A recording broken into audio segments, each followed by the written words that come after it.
Hello traders, welcome all of in stock trading mantra. आज discuss करेंगे option buying की एक ऐसी स्ट्रेटेजी जिसमें या तो लॉस होता ही नहीं है और बाय चांस लॉस आपको हो भी जाता है, स्टॉप लॉस हिट हो भी जाता है, आप इमीडिएटली अपना ट्रेड रिवर्स करके उस लॉस को रिकवर करके प्रॉफिट अर्न कर सकते हैं। बस आपको ध्यान रखने होंगे 3 रूल्स जो कि बहुत इंपॉर्टेंट हैं, वो सभी हम बारी बारी से डिस्कस करेंगे, तो बने रहेगा वीडियो में। चलिए स्टार्ट करते हैं।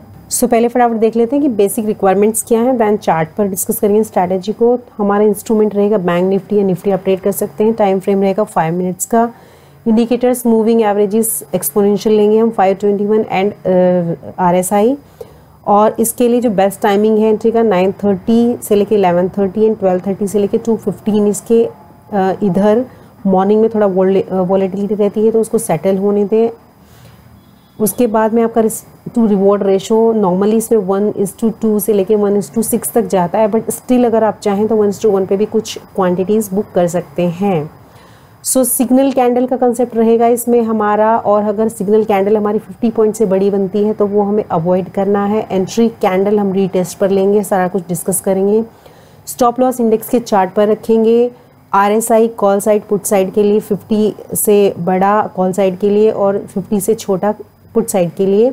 अब एंट्री के रूल्स फटाफट देख लेते हैं। इसमें 2 केस बनेंगे, या तो ट्रेंड रिवर्सल पर हम ट्रेड करेंगे या फिर ट्रेंड के कॉन्टिन्यूशन को ट्रेड करेंगे। ट्रेंड के रिवर्सल को ट्रेड करेंगे हम 5 and 21 का जब क्रॉस ओवर होगा, लेकिन उसमें सिग्नल जो कैंडल होगी उसके बाद में दोनों मूविंग एवरेजेस के बीच में एक विजिबल एंगल डिफरेंस होना चाहिए। उसके बाद में हम रीटेस्ट का वेट करेंगे 5 EMA पर कैंडल टच करे, उसके बाद हम अपनी एंट्री लेंगे जिससे कि हम कोई फॉल्स एंट्री में हम ट्रैप ना हो। उसके बाद में हमारा SL आता है 15 to 20 पॉइंट अबव रखेंगे हम, अगर हम पुट साइड में ट्रेड कर रहे हैं एक्सपोनेंशियल मूविंग एवरेज 21 के या फिर सिग्नल कैंडल के, जो भी उनमें से कम बैठेगा। द सेम वे हम कॉल साइड में अपना SL रखने वाले हैं, और एंट्री के जो बाकी के रूल्स हैं कॉल साइड के वो भी उसी तरीके से रहेंगे। अब ट्रेंड कंटिन्यूएशन को कैसे ट्रेड करेंगे वो देखेंगे हम चार्ट के ऊपर। यहाँ पर की पॉइंट्स फटाफट से देख लेते हैं। बुलिश कैंडल फॉर्मेशन होगा कॉन्फ्लुएंस 5 and 21 EMA की जहाँ पर भी होगी कॉल साइड में। उसके बाद में कुछ कैंडल्स का वेट करेंगे सस्टेन करने के लिए और री एंटर करेंगे अगर विजिबल एंगल डिफरेंस मिलता है हमें 5 and 21 EMA लाइंस के बीच में। SL रखेंगे 20 पॉइंट बिलो अपने कॉन्फ्लुएंस एरिया के। बेयरिश कैंडल फॉर्मेशन पर एंट्री लेंगे। अगर हमारा पुट साइड की एंट्री है तो सारे के सारे पॉइंट्स एक बार ज़रूर आप पढ़ लीजिएगा, उसके बाद में आप इस स्ट्रैटेजी को टेस्ट कर सकते हैं। तो चलिए एक बार समझ लेते हैं। निफ्टी 50 का चार्ट है मेरे सामने, इसमें signal candle and entry candle दोनों को ही आपको अच्छे से समझना है। सिग्नल कैंडल कौन सी होगी, देखिए जब भी 5 एक्सपोनेंशियल मूविंग एवरेज का cross over 21 exponential moving average से नीचे की तरफ होगा। सब फॉर एग्जांपल अगर मैं यहाँ बात करूँ, टाइम है हमारा 9:40 AM, हमने डिस्कस किया था 9:30 के बाद ही हम लोग ट्रेड करेंगे, तो 9:40 AM पर एक ये कैंडल बनी, लेकिन इस कैंडल के अंदर क्रॉस ओवर नहीं हुआ। क्रॉस ओवर कहाँ पर विजिबल है, that is important. Cross over इस कैंडल के पास हमें विजिबल है, तो इसको हमने नेम दिया सिग्नल कैंडल। सिग्नल कैंडल के बाद में 5 EMA का क्रॉस ओवर हमें दिखता है, ऊपर से नीचे की तरफ आया है। This is 21 EMA and this is 5 EMA, ठीक है। तो अब यहाँ पर क्रॉस ओवर विजिबल होने के बाद में 5 EMA को टच करने वाली कैंडल ये कैंडल है, तो इसलिए इसको हमने एंट्री कैंडल बोला है। This candle is entry candle and this candle is signal candle, this candle is entry candle. Signal candle की लेंथ 50 पॉइंट से ज़्यादा नहीं होनी चाहिए, प्रीफर हम यही करेंगे।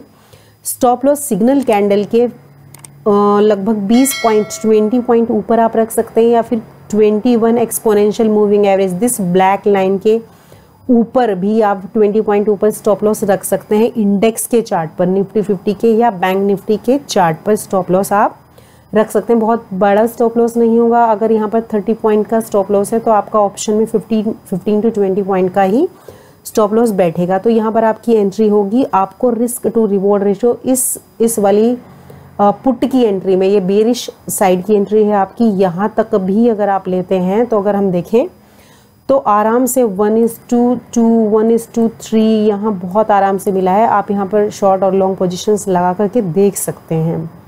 सो ये हो गया हमारा बेरिश साइड में किस तरीके से हमारी स्ट्रैटेजी काम करेगी। तो इसमें हमें क्या क्या चीज़ें ध्यान रखनी होंगी। एक तो हमारा एंट्री का टाइमिंग्स 9:30 के बाद हम एंटर करेंगे। सिग्नल कैंडल का वेट करेंगे कि क्रॉस ओवर विजिबल होना चाहिए, दोनों के बीच में एंगुलर डिफरेंस विजिबल होना चाहिए 5 EMA एंड 21 EMA के बीच में। RSI की वैल्यू हमारी पुट साइड के लिए 50 से कम होनी चाहिए। तो यहाँ पर RSI 43 है। किस कैंडल में? सिग्नल कैंडल के RSI की वैल्यू 50 से कम होनी चाहिए, तो वो यहाँ पर है।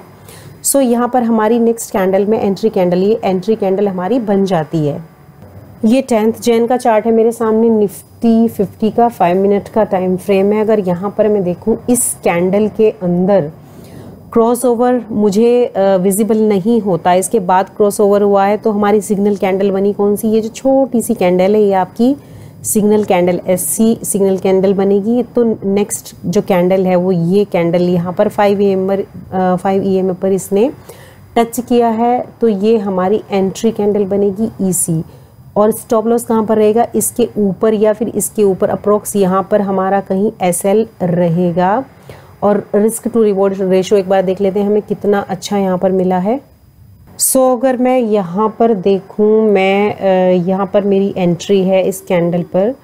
स्टॉप लॉस मैंने इस वाली कैंडल के ऊपर रखा है, 20 से 25 पॉइंट ऊपर रखा है मैंने, आप 20 भी रख सकते हैं। ये इस मूविंग एवरेज के 21 EMA के भी ऊपर है, इस कैंडल के भी ऊपर है। और हमारा रिस्क टू रिवॉर्ड रेशो अगर आप देखें तो 3.3 है यहाँ पे, यानी कि एक अच्छी ट्रेड हमें यहाँ पर मिली है। इवन आगे तक गया है, बट आप इतने में 1:3 इज़ बेटर देन कि आप 1:1 या 1:2 बुक करते, तो 1:3 बहुत अच्छा यहाँ पर आपको रिस्क टू रिवॉर्ड रेशो है।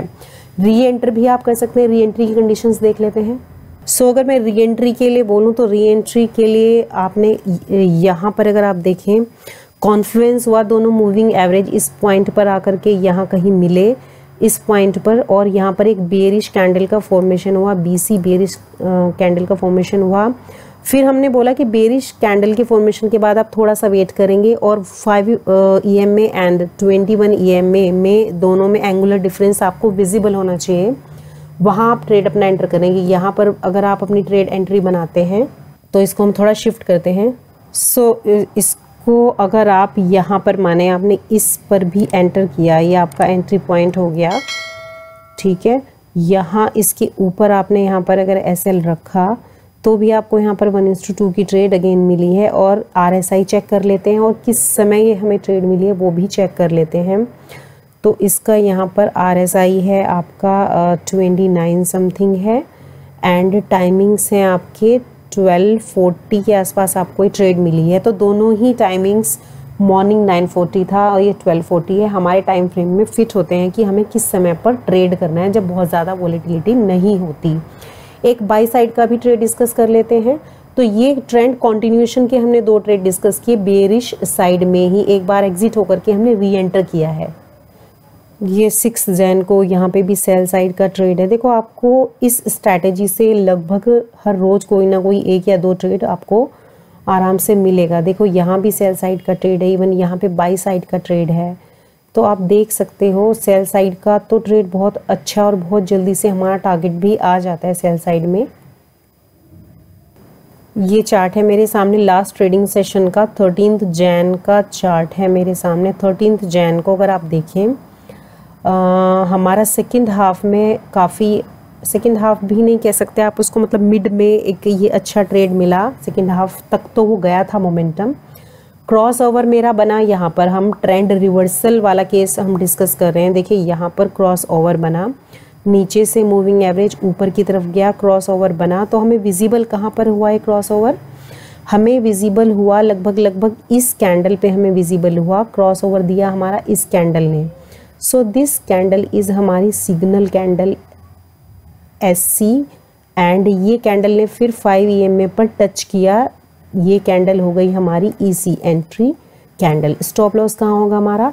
स्टॉप लॉस होगा हमारा इस वाली कैंडल के नीचे 20 पॉइंट्स, और ये ही हमारा 21 EMA, ये जो ब्लैक लाइन है दिस इज 21 EMA, इसके भी नीचे बैठेगा। जिसको कि इसने हिट नहीं किया और 1:6 का ट्रेड था ये ट्रेड यहाँ से 1:6 तक गया। और एक चीज़ हमेशा आप ध्यान रखिए, जब भी इन दोनों के बीच में, इन दोनों मूविंग एवरेजेस के बीच में 21 EMA एंड 5 EMA के बीच में अगर बहुत डिफरेंस है तो आप आराम से अपना ट्रेंड जो है वो कैप्चर करते रहिए, अपना मूव, अपना प्रॉफिट एक तरह से गेन करते रहिए। वहाँ पर आपको डरने की ज़रूरत नहीं है। जब ये दोनों मिलने लगे, लाइक प्राइस इस तरीके से रिजेक्शन शो करने लगे, देन यहाँ इस तरह का कुछ टॉप टाइप का बनने लगे, देन आप एग्जिट हो सकते हैं। मीन्स आपको जब इतना बढ़िया मोमेंटम हो तो फर्स्ट पुल बैक पे आपको एग्जिट नहीं होना है। आप क्या करें, आप अपना स्टॉप लॉस यहाँ से उठा करके इसके नीचे कहीं रख सकते हैं, जिससे आपको प्रॉफिट में ही अगर निकलना है तो आप एटलीस्ट यहाँ पर प्रॉफिट में ही निकलें। अपना स्टॉप लॉस आप ट्रेल करिए, क्योंकि इतना अच्छा ट्रेंड रोज नहीं मिलता, तो यहाँ पे आपको एक अच्छी ट्रेड मिल सकती है। सो फटाफट से एक बार इसको रिवाइज कर लेते हैं। हमने क्या क्या डिस्कस किया। 5 एंड 9 EMA के क्रॉस ओवर पर हम ट्रेड करेंगे जब ये दोनों क्रॉस ओवर होगा। और हमें ध्यान क्या क्या रखना होगा, जब भी क्रॉस ओवर विजिबल हो जाए उनके बीच में एक एंगुलर डिफरेंस हमको दिखना चाहिए, नीचे की तरफ या ऊपर की तरफ एंगुलर डिफरेंस दिखना चाहिए। जब एंगुलर डिफरेंस दिखने लगे हमें तो वो हमारा सिग्नल कैंडल होगा। सिग्नल कैंडल के बाद में 5 EMA को टच करती हुई जो लाइन होगी, जो कैंडल होगी, उस पर हम एंट्री करेंगे, वो हमारी एंट्री कैंडल होगी। और विजिबल सिग्नल जब हमें दिखेगा वो हमारा सिग्नल कैंडल होगा। प्लस RSI हमारा 50 से बड़ा होना चाहिए कॉल साइड के लिए, और 50 से छोटा, लेस देन 50 होना चाहिए, लेस देन 50 होना चाहिए हमारा पुट, लेस देन 50 पुट के लिए एंड ग्रेटर देन 50 हमारा कॉल साइड के लिए होना चाहिए। ठीक है, तो इसको एक बार आप करेक्ट कर लेना। तो ये अब हमारी सारी कंडीशंस मीट आउट हो जाती हैं, तो लॉस होने के चांसेस बहुत ही मिनिमम हो जाते हैं, ना के बराबर। हो भी जाता है तो आप ट्रेड रिवर्स कर सकते हैं और लॉस रिकवरी के साथ में प्रॉफिट भी अर्न कर सकते हैं।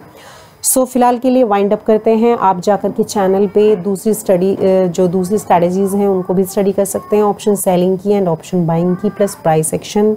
अगर आपको वीडियो पसंद आया होगा तो please hit the like button, कंजूसी मत करिए। चैनल पर नए हैं तो सब्सक्राइब ज़रूर करिएगा। फिर मिलते हैं नए वीडियो के साथ। Thank you, bye bye.